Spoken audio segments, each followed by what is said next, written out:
ग्रामस्थ बंधू आणि भगिनींनो, आज आपण सगळे दुर्दैवी एका प्रसंगाला सामोरं जातो। जी घटना त्या गावाच्या बाबतीमध्ये आणि देशमुख कुटुंबाच्या बाबतीमध्ये घडली, त्यासाठी स्वतः राज्याचे उपमुख्यमंत्री एकनाथ शिंदे साहेबांच्या निर्देशानुसार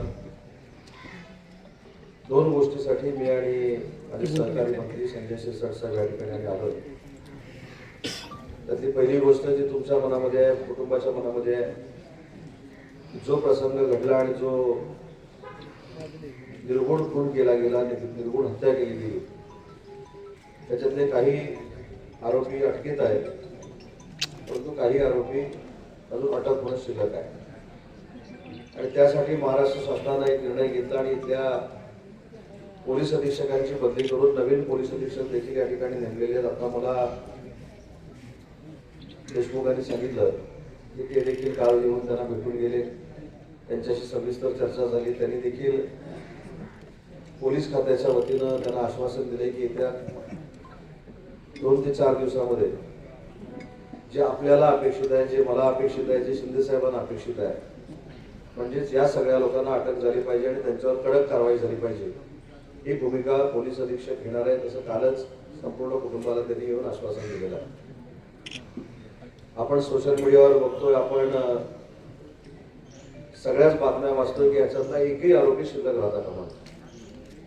मग आरोपी असेल, मास्टर माइंड असेल, हे सगळेच्या सगळे अटक व्हावेत यासाठी SIT तर नेमलीच गेलेली आहे, परंतु न्यायालयीन चौकशी देखील सुरू झालेली आहे। त्याच्यामुळे याच्यातलं कोणी वाचणार नाही याची हमी शासनाच्या वतीनं मी आपल्या सगळ्या ग्रामस्थांना देतो। एक तर निश्चित आहे की दुर्दैवी घटना जी घडली त्याच्यानंतर गेलेली व्यक्ती परत येणार नाही, पण इथे आल्यानंतर अजून एक दुःखाची बाब जी बघायला मिळाली की एक व्यक्ती 15 वर्ष सरपंच असते आणि सरपंच असताना देखील पारदर्शक कारभार करून स्वतःच्या कुटुंबाकडे कसं दुर्लक्ष करते, स्वतःला पैसे कमवण्यापेक्षा गावाचा विकास झाला पाहिजे, परिसराचा विकास झाला पाहिजे यासाठी कशा पद्धतीने झटते, हे जर बघायचं असेल तर दुर्दैवानं आपल्या हयात नसलेले या गावचे सरपंच आहेत, हे इथं आल्यानंतर मला खात्री झाली। आणि म्हणून शिंदे साहेबांनी हेच सांगून मला या ठिकाणी पाठवलं होतं की शेवटी सरपंच म्हटल्यानंतर प्रत्येकाचा विचार वेगळा असतो, परंतु एखादा सज्जन सरपंच जर असेल, लोकांमधला सरपंच असेल, दुर्दैवानं ते आज आपल्यामध्ये नाहीत, परंतु त्यांचं कुटुंब हे अतिशय ताकदीनं सुस्थितीत उभं राहिलं पाहिजे, ही माननीय एकनाथ शिंदे साहेबांची इच्छा आहे। आणि त्यासाठी एकनाथ शिंदे साहेबांनी जे काही मदत पाठवलेली होती ती देखील त्यांच्या कुटुंबाकडे आम्ही सगळ्यांनी सुपूर्द केली।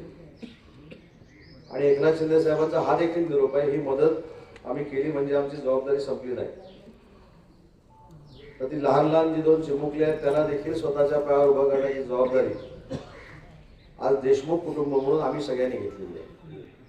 त्याच्यामुळे तुमच्या ज्या ग्रामस्थांच्या भावना आहेत त्याच आमच्या भावना आहेत। राज्याच्या मुख्यमंत्र्यांनी देखील याच्यामध्ये अतिशय सतर्कतेनं लक्ष घातलेलं आहे, तातडीनं काही आदेश दिलेले आहेत आणि म्हणून पोलीस अधीक्षकांना 1-2 दिवस आपण तपास करायला संधी देणं आवश्यक आहे, कारण ते कालच रुजू झालेले आहे।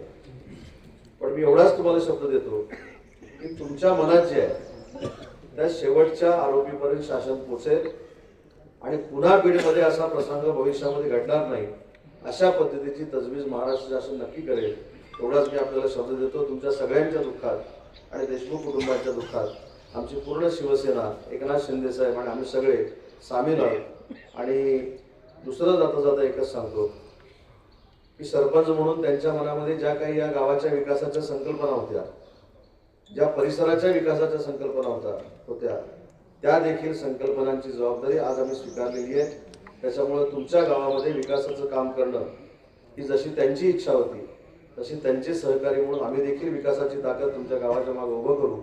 आणि दुसरं, मला सरपंच परिषदेला देखील धन्यवाद दिले पाहिजे, ते देखील या ठिकाणी आले, त्यांनी देखील स्वतःहून पुढाकार घेतला आणि म्हणून सगळे आम्ही तुमच्या सोबत आहोत, तुमच्या दुःखामध्ये सामील आहोत आणि भविष्यामध्ये अशी घटना घडणार नाही यासाठी आपण सामूहिक सगळ्यांनी लढा देऊ, एवढाच या ठिकाणी आशावाद व्यक्त करतो. पुन्हा एकदा देशमुख कुटुंबाच्या या दुःखामध्ये आम्ही सगळे सहभागी आहोत एवढेच या ठिकाणी सांगतो आणि अन्याय होणार नाही याची दक्षता महाराष्ट्र शासन नक्की घेईल हा शब्द